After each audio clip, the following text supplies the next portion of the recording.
서울 서초구의 초등학교에 추모 행렬이 계속되는 가운데 실효성 있는 대책을 마련해야 한다는 일선 교사들의 목소리를 들어봤습니다. 기독교학교 교육연구소가 개최한 교사 컨퍼런스에서 기존 교육 시스템의 한계를 대체할 수 있는 방안으로 기독교적 대안이 제시됐습니다. 백석대학교 백석문화대학교가 25일 지역 아동센터 등 600여 명의 아이들과 청소년들을 대상으로 백석 쿵캠프를 진행했습니다. 한국찬송가공회의 재단법인 설립 허가가 취소된 것으로 확인됐습니다. 한국교회 언론회가 교권 회복을 위해선 학생 인권 조례가 폐지돼야 한다는 성명을 발표했습니다.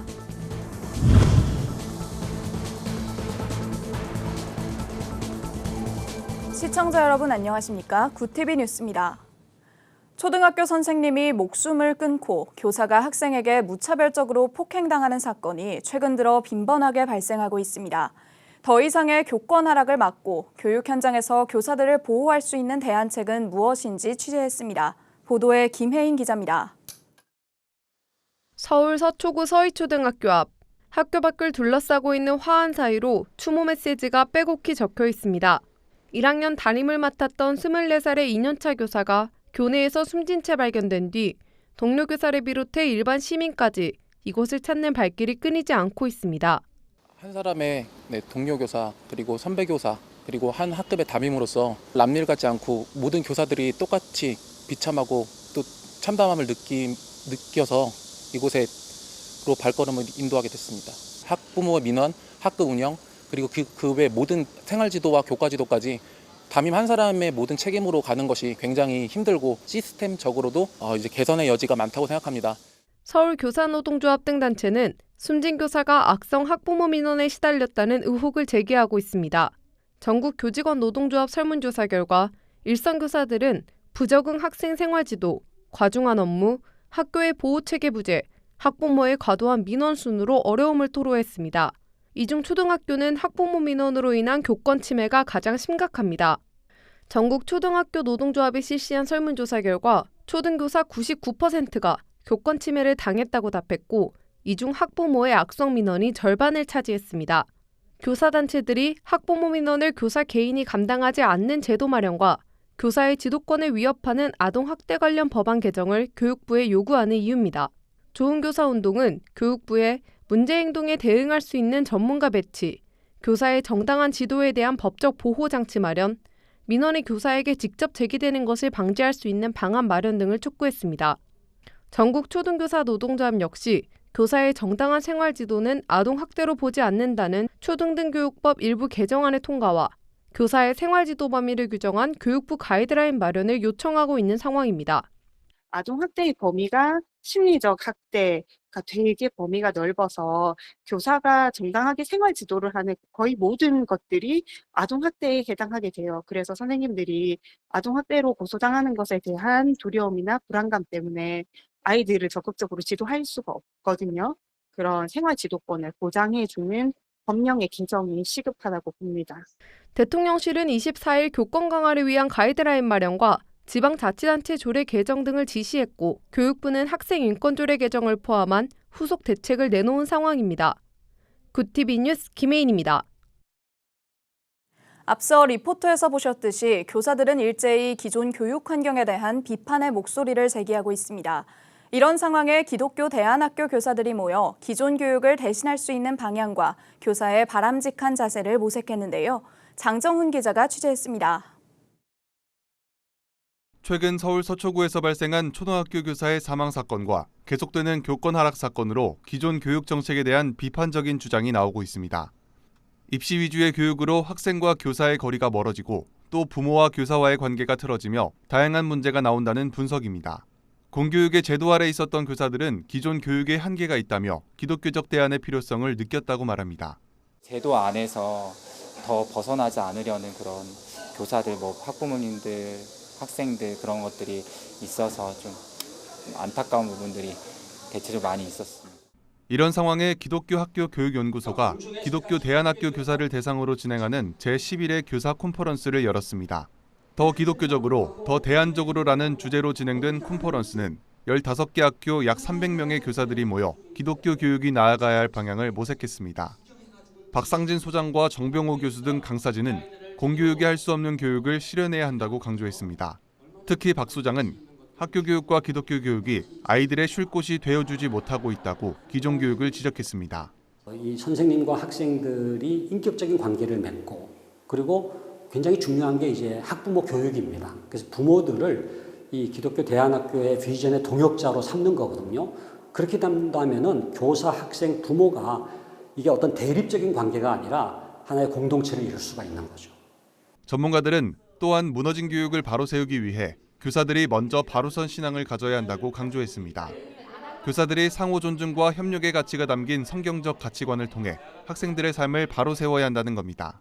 우리는 교육의 영역을 회복시켰는데 이 아이들을 통해서 각자의 삶의 영역이 회복이 되는구나. 그것을 통해서 하나님의 나라가 확장이 되는구나. 라는 그런 좀 가슴 떨리는. 최근 교육계에서는 학교의 차별금지법이라 불리는 학생인권 조례의 폐지와 종교교육기관의 자율성을 보장하는 사립학교법 개정안의 필요성 등이 제기되고 있습니다. 특히 기존 교육체계의 한계가 드러나는 상황을 맞이하며 기독교 대안교육기관의 역할과 책임에 관심이 모아지고 있습니다. 구티비 뉴스 장정훈입니다. 백석대학교 백석문화대학교가 25일 교내 일원에서 비전 찾기를 주제로 백석 쿰캠프를 진행했습니다. 쿰캠프는 교수진들과 재학생들이 봉사자로 참여해 청소년들과 어린이들이 비전을 찾을 수 있도록 돕는 캠프인데요.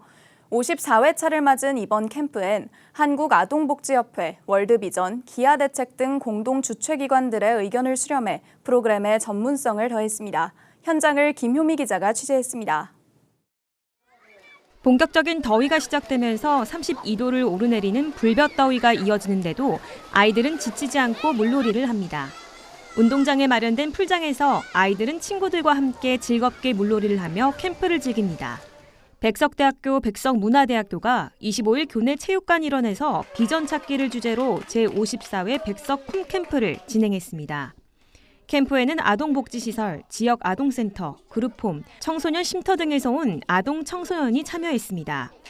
쿰캠프는 매년 여름과 겨울 진행하고 있는 캠프로 지역 아동센터 등의 아이들을 초대해 격려하고 하나님 안에서 아이들이 올바른 인성과 가치관을 기를 수 있도록 돕고 있습니다.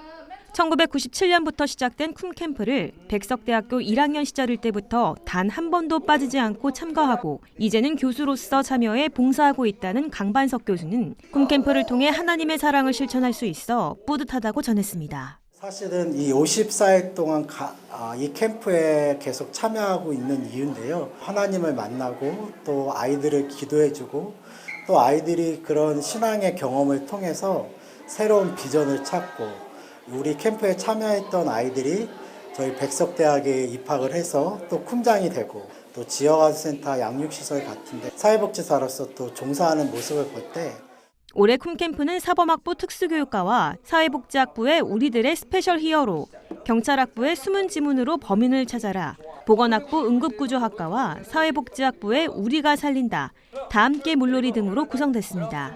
아이들은 다양한 프로그램을 경험하며 자신의 관심사와 비전을 찾아볼 수 있는 뜻깊은 시간을 가졌다고 소감을 밝혔습니다. 찬양 배웠어요. 풍장님이랑 같이 춤췄었어요. 다음에 와가지고 친구들이랑 즐거운 시간 보내고 싶어요. 경찰 옷도 입고 경찰 체험도 하고 물놀이도 재밌게 했습니다. 사이좋게 놀 거예요. 지난 27년간 아이들에게 재밌고 알찬 시간들을 제공해온 쿰캠프의 자원봉사자는 바로 백석대와 백석문화대학교 교수진과 재학생들입니다. 이번 캠프에 참여한 자원봉사자들은 아이들에게 대학에서 배운 전공을 알려주는 시간들이 뜻깊었다고 말합니다. 아이들에게 한국 객실 승무원은 어떤 직업인지 어떤 업무를 하는 사람인지 알려줄 수 있게 되어서 너무나 영광이었고 아이들이 안전 데모 실습이랑 기내 식음료 서비스 실습을 직접 해보면서 적극적인 참여를 할 수 있어서 저도 너무나 뜻깊었습니다. 오늘 쿰캠프에서는 약 600여 명의 어린이들과 청소년들이 함께 즐거운 시간을 가졌습니다. 백석대학교와 백석문화대는 앞으로도 어린이들의 건강한 가치관과 인성교육을 위해 매년 캠프를 진행할 것을 약속했습니다. 지금까지 백석대학교에서 구티비 뉴스 김효미였습니다. 한국찬송가공회의 재단법인 설립 허가가 취소된 것으로 확인됐습니다. 찬송가공회의 주무관청인 충남도청은 지난 4월 기본재산의 손실을 이유로 민법 제38조에 따라 찬송가공회의 법인 설립 허가 취소를 통보했습니다. 충남도 관계자는 찬송가공회의 법인 설립 당시 신고된 약 7억 원의 기본재산 중 일부가 손실된 사실이 지난 2021년 확인됐고 공회 측에 1년간 복구 지시를 내렸지만 이행되지 않았다고 밝혔습니다. 현재 찬송가공회 이사 일부는 이에 항의하며 행정심판과 행정소송을 제기한 상태입니다. 만약 행정심판위원회와 행정법원이 법인 취소가 정당하다고 최종 판결할 경우 찬송가공회는 법인 자격이 없는 임의단체 신분이 됩니다. 한국교회 언론회가 초등학교 교사 사망 사건을 두고 교권 침해의 핵심과 주범은 학생 인권 조례라며 교육 환경을 황폐화시키는 조례를 폐지해야 한다는 성명을 발표했습니다. 한국교회 언론회는 학생 인권 조례에 포함된 차별받지 않을 권리, 휴식권, 사생활의 자유 등으로 교사들이 학생들을 제대로 가르칠 수 없는 상황이라고 지적했습니다. 이어 정부에서는 신속하게 교권을 강화해 교사들이 학생들에게 맞지 않으며 학부모들에게 학폭당하지 않으면서 교사의 역할을 감당하도록 만들어야 한다고 주장했습니다. 하늘숲교회가 교회 사역 노하우를 공유하기 위해 내달 13일부터 3일간 숭실고 100주년 기념관에서 2023 비전 컨퍼런스를 개최합니다. 하늘숲교회는 그동안 평신도들을 말씀과 리더 훈련 그리고 성령의 능력으로 사역하는 법들을 훈련시켜 훈련된 평신도들이 전도와 목양, 교회의 모든 일에 주인의식을 가지고 자원함으로 교회를 이끌어가는 목회의 새로운 패러다임을 제시하고 있습니다. 하늘숲교회 김기성 목사는 전도의 열정, 기도의 불, 말씀에 기초한 견고한 신앙과 충성스러운 헌신의 기름 부음이 바로 여러분의 교회에 동일하게 일어나게 될 것이라며 어디에서도 들을 수 없었던 평신도들의 놀라운 헌신의 이야기가 새로운 성령의 바람과 전도운동을 일으킬 것이라고 전했습니다. 전주 꿈사랑교회가 지역 주민들을 위한 이웃 초청잔치를 열었습니다. 난타와 무용공연, 마술쇼 등 다양한 컨텐츠를 선보인 이날 행사에는 지역 주민 150여 명이 참석해 성황을 이뤘습니다.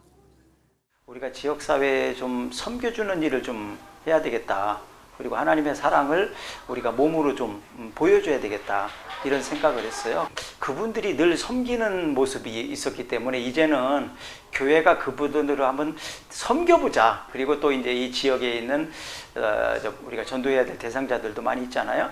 그분들도 같이 초청을 해보자.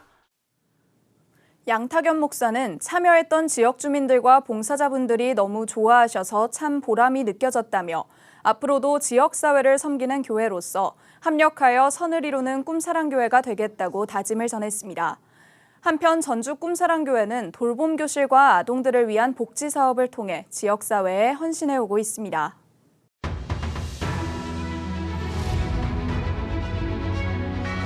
오늘의 이슈 포커스입니다. 한국에 배송된 정체불명의 해외 우편물이 중국에서 대만을 경유해 보내졌다는 분석이 나왔습니다. 이에 대만 우정당국은 25일 중국에서 오는 환적 우편물의 접수를 중단한다고 밝혔습니다. 또 물품에 대한 통제를 강화하기 위해 화물 운송업체에 검증된 국제적 전자상거래 플랫폼과 물류회사의 우편물만 접수하도록 지시했다고 덧붙였습니다. 이어 의심스러운 화물 리스트도 만들도록 했습니다. 대만 부총리 격인 정원장 행정원 부원장은 22일 끝까지 추적 조사를 진행해 모든 상황을 검토할 것이라고 전했습니다.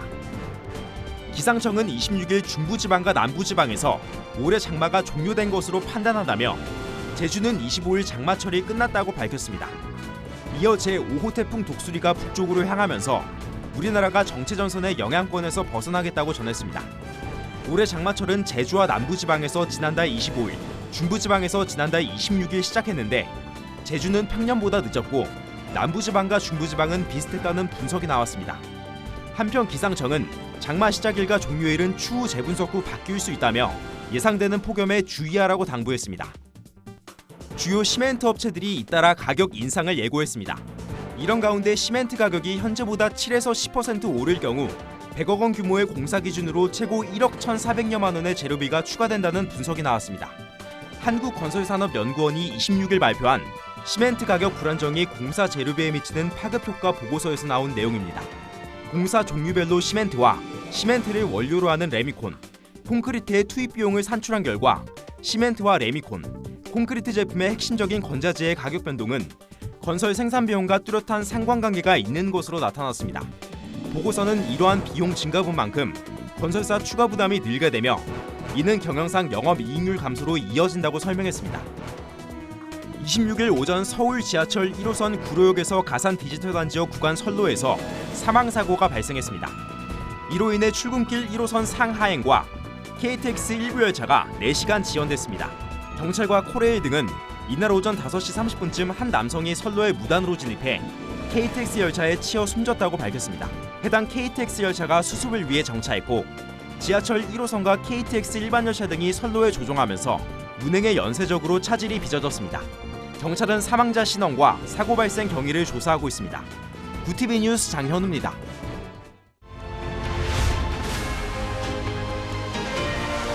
구TV 월드와이드입니다.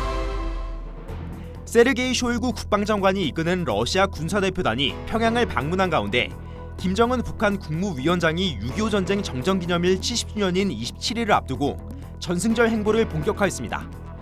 러시아 국방부는 현지 시간 25일 평양 외곽 순안국제공항에서 러시아 대표단 환영 행사가 열렸다며 강순남 북한 국방상이 러시아 국방장관을 맞이했다고 전했습니다. 쇼이구 장관은 27일 개최될 것으로 보이는 북한군의 기념 열병식에 참석하고 김정은 국무위원장과도 만날 것으로 예상됩니다. 한편 조선중앙통신은 강 국방상이 동행한 가운데 김 위원장이 지난 25일 조국 해방전쟁 참전 열사묘와 평안남도 회창군에 있는 중국 인민지원군 열산응원을 방문했다고 26일 보도했습니다. 국제통화기금 IMF가 러시아의 흑해 곡물협정 파기로 곡물가가 최대 15% 상승할 것이라고 전망했습니다.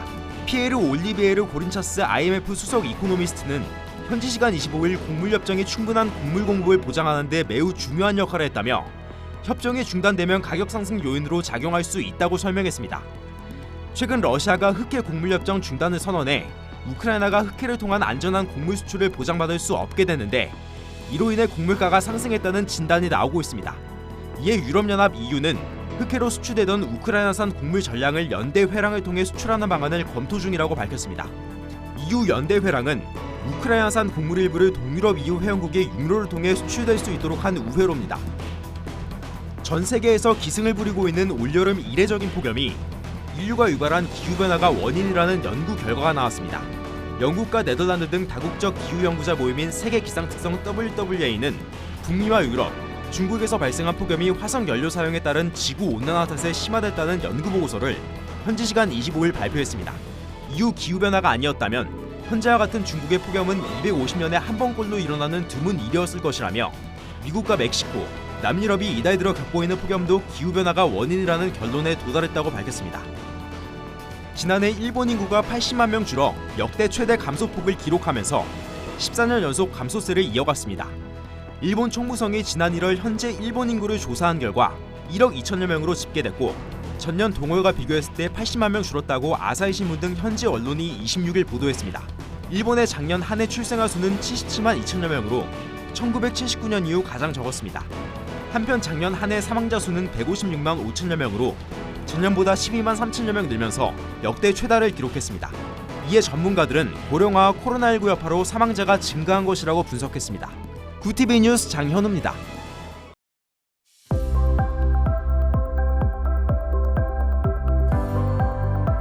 장마가 드디어 끝났습니다. 폭염은 계속되고 있는데요.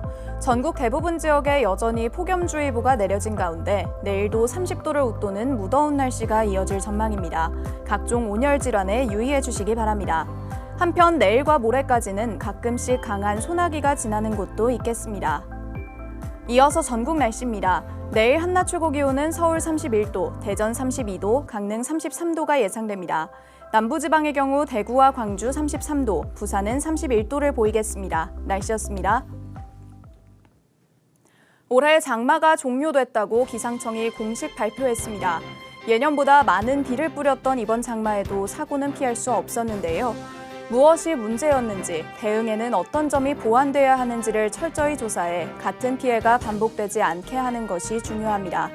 비가 지나간 자리에는 당분간 폭염이 예상된다고 하니 온열 질환에 주의하시는 게 좋겠습니다. 이상으로 뉴스를 마칩니다. 함께해 주신 여러분 고맙습니다.